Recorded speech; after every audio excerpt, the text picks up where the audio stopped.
I spoke with newly elected President of Poland, Karol Nawrocki. We discussed the Russian drone incursion into Poland, Poland's economy and military, and Poland's relationship with President Trump, as he would like to purchase more oil, gas, and defense from America. Watch.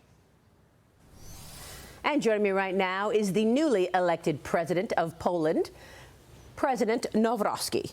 Mr. President, thank you so much for joining us. Thank you for your invitation. Good morning, America, and I am very happy that I'm here. Oh, we are so happy you're here as well. A very busy week with the UN General Assembly meetings. I want to start with the most recent aggression from Poland and what you have had to do as a result of the aggression from Russia. And Poland shot down Russian drones after Russia's airspace violation. How many drones have you witnessed, and what is your reaction to this? Our reaction was, of course, as it should be in case of an independent, free and sovereign state. And both allies, as well as Polish armed forces, Polish soldiers, reacted in the right way. We are talking about 21 drones, which for the first time in history of the Third Republic of Poland, after 1989, they were shot down. And this is always going to be the case whenever our borders and our airspace is violated by an aggressor, a state which Russia is. We have no doubt that this action had been planned by the Russian Federation. And I believe it was leadership of Belarus which said, well, those drones were targeted toward Ukraine, and it was a mistake that the drones went into Poland. Your response? Surely this was not a mistake. All the information that I have at my disposal say that this was an action made on purpose by the Russian Federation. It was not the first such event. Our eastern border is under the migratory pressure, so we are in the midst of a hybrid war. The Baltic Sea, which joins a couple of European countries, is a place where there are regular provocations carried out by the Russian side. Now, we witnessed the violation of our airspace, so we can say that this is a regular testing of Poland's defensive capabilities and of the whole of NATO. What kind of a response would you like to see from the NATO partners?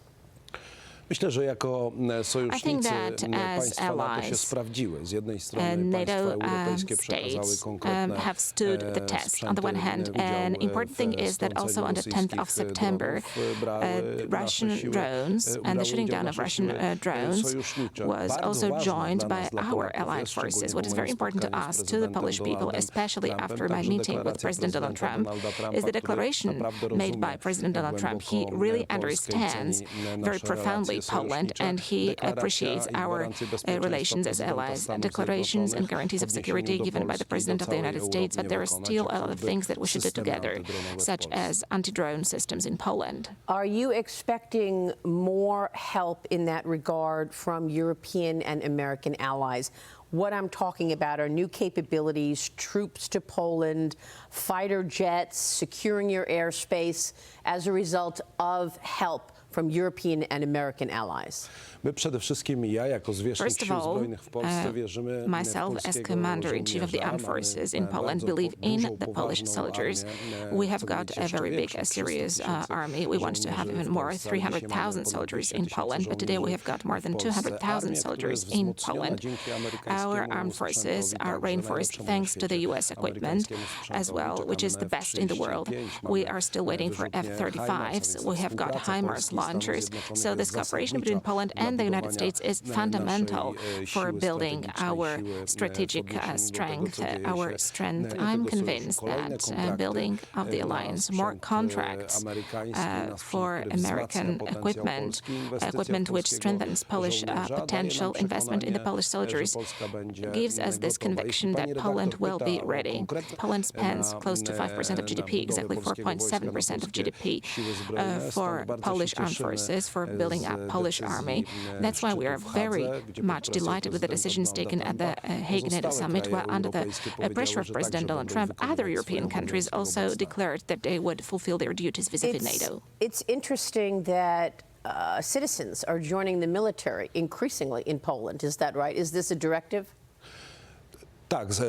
rzeczywiście Yes, w Polsce mamy nową formę, którzy szkolą się w nowym rodzaju thousands of Polish patriots who are training while serving in this new branch of the armed forces, and these numbers show how much Poles want and how ready they are to defend their homeland.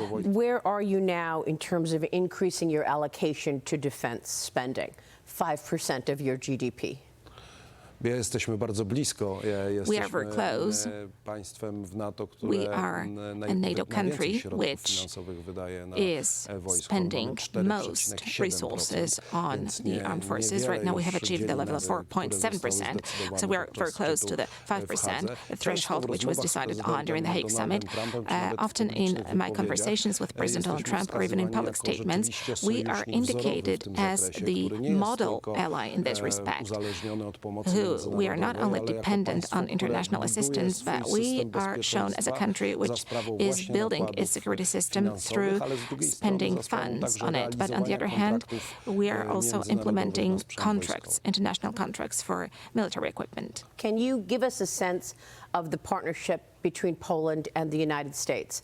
And first, do you want to see American troops on the ground in Poland? For 300 years in Poland, we had different troops stationed in Poland, and Polish people never wanted those troops. They were either occupation forces, or those forces were just pretending that they were securing Polish independence. Thanks to U.S. troops, and we have got close to 10,000 U.S. soldiers. For the first time in Polish history, we have soldiers whom we want to have. We want to have more American troops in Poland.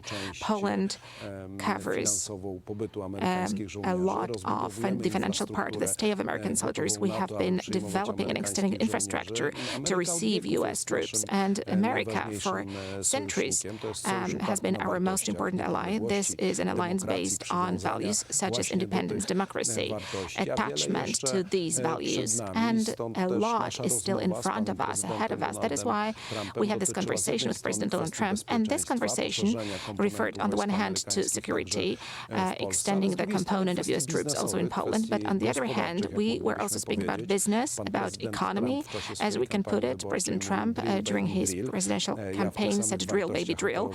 And I was also referring to the same values during my presidential campaign. And we, as Poland, are also prepared from the point of view of infrastructure to use U.S. gas. We are ready to put at the disposal our infrastructure in Świnoujście, which is difficult to pronounce in English, but also, thanks to the development of our infrastructure, we are ready to distribute U.S. gas all over Central Europe. In Poland, madam, ladies and gentlemen, we have got zero of Russian gas, no Russian gas at all. So, if we look at energy, we are also looking at it through the lens of our sovereignty and independence. We are cutting ourselves off from this post-Soviet heritage, and in this respect, we are important partners. We are ready to cooperate with the United States also in terms of technologies, of new technologies. Today, during my stay here in New York, I'm having meetings which refer also to the development of investments in new technologies in Poland. America is famous for being the best place to develop new technologies, and in Poland we stand ready also to have this cooperation. I think that you raise a very, very important point in terms of the major importer of oil and gas that Poland is, of American LNG, liquefied natural gas. So how much bigger can that become, do you think, in terms of buying American LNG? And what do you want to say to some of your colleagues in Europe who are still, to this day, buying Russian oil? Western Europe has made a lot of mistakes, on the one hand by subsidizing the Russian Federation, paying them for their gas, not cutting off financial relations with the Russian Federation. And I fully understand President Donald Trump, who is saying that in order to impose more sanctions, we have to get rid of Russian hydrocarbons, we have to get rid of the Russian gas, because on the one hand we want to impose sanctions, on the other hand we are subsidizing. And today there is also this Mercosur agreement agreement between the European Union and Mercosur hanging over Europe, and some countries in Western Europe have been pushing for adopting this solution, especially referring to our Western neighbors, to Germany. And the agricultural system in South America is driven also by fertilizers from Belarus and from the Russian Federation. So we can see, on the one hand, we want to impose sanctions. On the other hand, we're investing funds in Belarus and in the Russian Federation. If we want to fight economically with the Russian Federation, we should cut ourselves off from this kind of economic relations. And in terms of LNG, well, of course, Poland is a hub, a real hub in Central Europe, thanks to interconnectors. And being this hub, we can deliver not only the American gas to Poland, but also to other European countries. And in the future, I believe, when the war in Ukraine ends, we can also deliver this gas to Ukraine. So on the one hand, we're speaking about the maritime route, and on the other hand, there are some possibilities with the use of the floating gas terminal. We're working on this terminal right now in Poland. And here, in terms of infrastructure and U.S. LNG gas, Poland, I think, is going to be the main economic ally of the United States. We are ready to be that. What has been the economic impact of the war on Ukraine on Poland? The biggest change that we are seeing in Poland is about social issues. Poland was the first country who has welcomed Ukrainians. More than 1 million Ukrainians have come to Poland in a very short period of time. On the one hand, they are working very hard. They are running their own businesses. And by doing that, they are also building Polish GDP. On the other hand, they are also covered by social assistance delivered by the Polish state. And all Polish people are, when paying their taxes, also support Ukrainians who live in our country. So on the one hand, of course, they are working and contributing to the GDP. On the other hand, they are also covered by social assistance by the Polish state. So right now we are trying to adopt legislative solutions to solve this situation. It's been 3 years since the beginning of the war, and we think that, of course, given this profound help and assistance, on the other hand, we should have a situation where this Ukrainian minority enjoys the same rights as all the other minorities in Poland. In Poland, we are in the legislative process right now referring to this issue. So how would you assess the Polish economy today? For sure, the Polish economy since 1989, we made a very quick leap from the centrally planned economy to a free market economy. And we have achieved the largest successes from all the Central European countries. This is the merit of the Polish entrepreneurs, the people of work. After 1989, this economic growth of Poland, which is noticed by all the countries, not only in Europe, but all over the world, is very radical. We are a hard-working and open nation. Poland is also safe and secure, which is important. We did not make the mistakes about illegal migration, which affected Western European countries, and we're not going to repeat these mistakes. We do not want to make the mistakes of Green Deal, which also has an impact on the life, on the economic life. Today, Poland, unfortunately, for a sad moment, according to international ratings, because of the incumbent government, is slightly short of breath, I would say, but we can see that we have not got the best results today. But I'm convinced that this economic growth of Poland, which is very strong and very radical and heartening, is going to be sustained over the next years. You know, it's interesting because President Trump's policies are common sense policies in many regards. And people are seeing that increasingly. And what you're seeing across the world is, I think, a little bit of a reawakening and an awareness of these common sense policies. You were elected in Poland, other conservative, moderate leaders elected throughout Europe. Do you see a conservative thread running through Europe right now? I think so. Actually, I'm convinced the victory of President Donald Trump has changed emotions all over the globe. And I also have this profound feeling that my victory in Poland of a conservative candidate, of a Catholic, of a Christian, attached to Christian values, a leader of a state which believes that the family is such an important social unit, will be a moment of sobriety stability also in Europe, which, as I said, made a lot of mistakes. Some radical views or worldviews, which unfortunately, and I want to refer once again to Charlie Kirk, whose funeral has recently taken place in the United States, it leads to a deep madness, I would say. People with conservative views who are attached to a certain system of values are not able to share these values. And people like Mr. Kirk are murdered in a brutal way.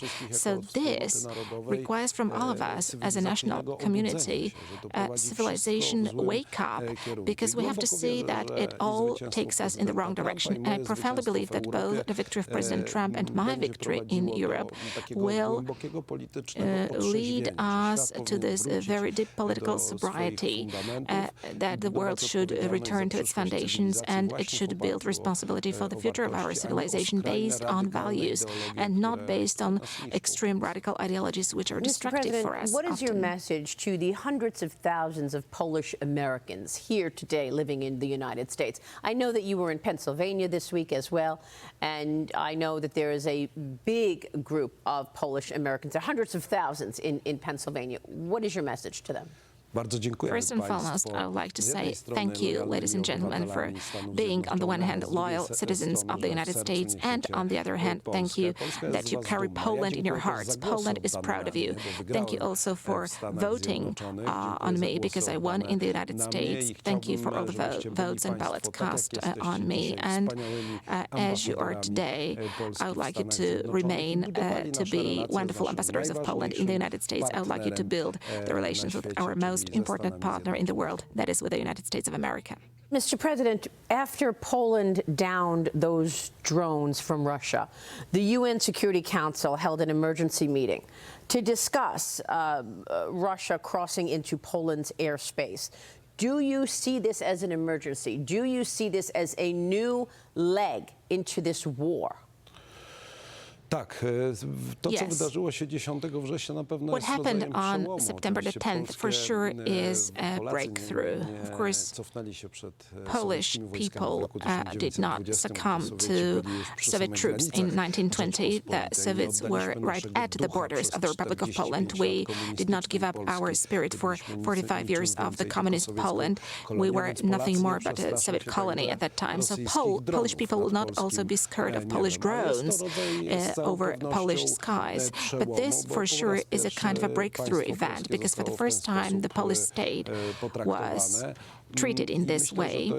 And I think this is a breakthrough which tells us to think about anti-drone systems, about being there together in the North Atlantic Alliance, and that we should be responding to the changing situation. On the other hand, I think all of us are convinced today, Madam, ladies and gentlemen, that Russia will not step back from more provocations, because these are happening in Romania, in Estonia, and in Poland as well. So we should wake up. We have to give a clear reaction to Russian provocations, but first and foremost to react to Russian attack on Ukraine, where people are dying today. And we have to concentrate on building our strength within our countries and within NATO.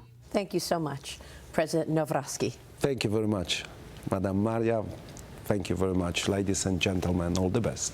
We appreciate it.